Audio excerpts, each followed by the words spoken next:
Assalamualaikum warahmatullahi wabarakatuh. Jumpa lagi dengan saya Desi Mulyani dari kelas A32 dengan nomor induk mahasiswa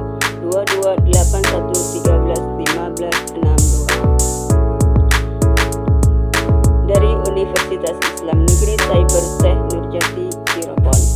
Bapak Ibu yang berbahagia serta Ibu dosen yang saya hormati. Pada pertemuan kali ini saya akan memberikan penjelasan sedikit mengenai PKBM atau Pusat Kegiatan Belajar Masyarakat. Pusat Kegiatan Belajar Masyarakat merupakan sebuah lembaga berbasis masyarakat yang didirikan oleh dan untuk masyarakat. PKBM bertujuan untuk meningkatkan mutu pendidikan melalui proses pembelajaran yang fleksibel dan sesuai kebutuhan masyarakat. PKBM menjadi sebuah wadah inisiatif masyarakat untuk mengatasi keterbatasan akses pendidikan formal, sehingga setiap individu memiliki kesempatan belajar sepanjang hayat tanpa batasan usia, status sosial, ataupun latar belakang budaya. PKBM berperan penting dalam pendidikan Islam di luar sekolah formal, yang memiliki fungsi diantaranya memberdayakan masyarakat agar dapat belajar agama sesuai kebutuhan mereka tanpa diskriminasi status sosial ataupun budaya, meningkatkan kualitas pengetahuan agama masyarakat melalui berbagai program pembelajaran, serta mengembangkan dan menumbuhkan kehidupan keagamaan di lingkungan masyarakat, sehingga nilai-nilai agama dapat diterapkan dalam kehidupan sehari-hari. PKBM menyelenggarakan berbagai jenis kegiatan pendidikan non-formal, di antaranya yaitu pendidikan massa. Program ini melibatkan banyak peserta sekaligus seperti seminar ataupun pelatihan umum.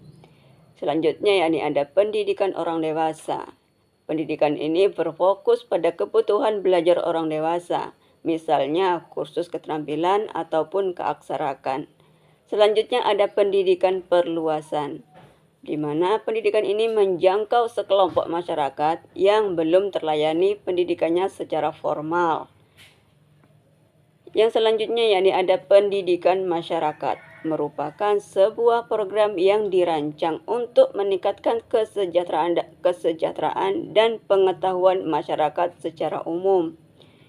Lalu ada pendidikan dasar. Pada pendidikan ini menyediakan layanan pendidikan setara SD dan SMP bagi yang belum menempuh pendidikan formal. Yang terakhir ada penyuluhan, merupakan kegiatan edukasi untuk meningkatkan pengetahuan dan keterampilan masyarakat dalam berbagai bidang. Menurut Direktorat Jenderal Pendidikan Nonformal dan Informal pada tahun 2009, PKBM minimal harus melaksanakan 3 jenis program pendidikan non-formal yang berbeda, memiliki taman bacaan masyarakat atau perpustakaan, serta silabus untuk program. Pengelolaan PKBM harus memiliki kemampuan manajerial agar program yang dijalankan terakreditasi dan berdampak positif pada lembaga secara keseluruhan. Sedangkan fungsi-fungsi manajemen dalam PKBM meliputi 1. Ada fungsi identitas. Di sini menentukan kebutuhan dan potensi belajar masyarakat. Identifikasi merupakan proses mengenali kebutuhan belajar, sumber belajar, dana, tempat, waktu, dan faktor pendukung lainnya.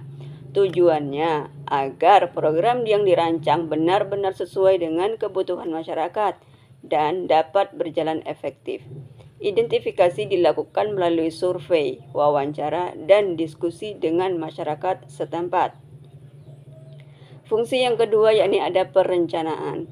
Dalam hal ini, menyusun sebuah program berdasarkan kebutuhan dan sumber daya yang ada. Perencanaan dalam PKBM mengacu pada Standar Minimal Manajemen PKBM atau SMM PKBM. Prosesnya melalui pendataan masalah atau kebutuhan masyarakat, mengidentifikasi sumber daya pendukung, menyusun prioritas kebutuhan program di bidang layanan pendidikan, informasi, kemitraan, dan peningkatan mutu pendidikan. Perencanaan yang baik akan memudahkan pelaksanaan dan pencapaian program tersebut.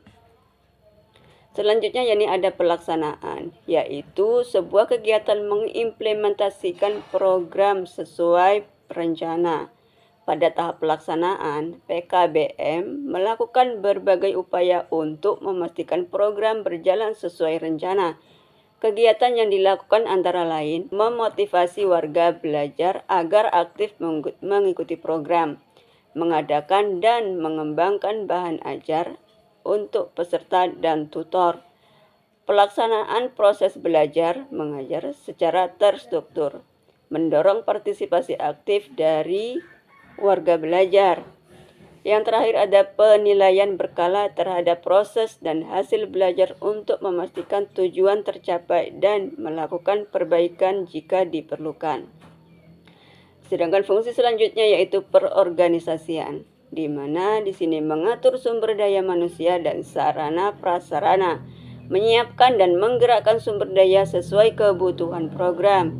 Ini mencakup penataan pelaksanaan kegiatan, pembagian tugas, serta pengelolaan tenaga pendidikan dan relawan. Perorganisasian yang baik memastikan setiap program berjalan lancar dan efisien. Sedangkan fungsi selanjutnya ada evaluasi. Di sini, para tutor menilai proses dan hasil belajar dari program tersebut. Yang terakhir ada rencana kerja tindak lanjut atau RKTL. Menyusun langkah perbaikan dan pengembangan program ke depannya agar suatu program tersebut dapat berjalan dengan lancar dan lebih baik lagi. Nah, Bapak Ibu sekalian serta Ibu dosen yang saya hormati, demikianlah sedikit penjelasan dari materi PKBM atau Pusat Kegiatan Belajar Masyarakat. Untuk lebih dan kurangnya saya mohon maaf dan saya akhiri dengan wabillahi taufiq wal hidayah. Wassalamualaikum warahmatullahi wabarakatuh.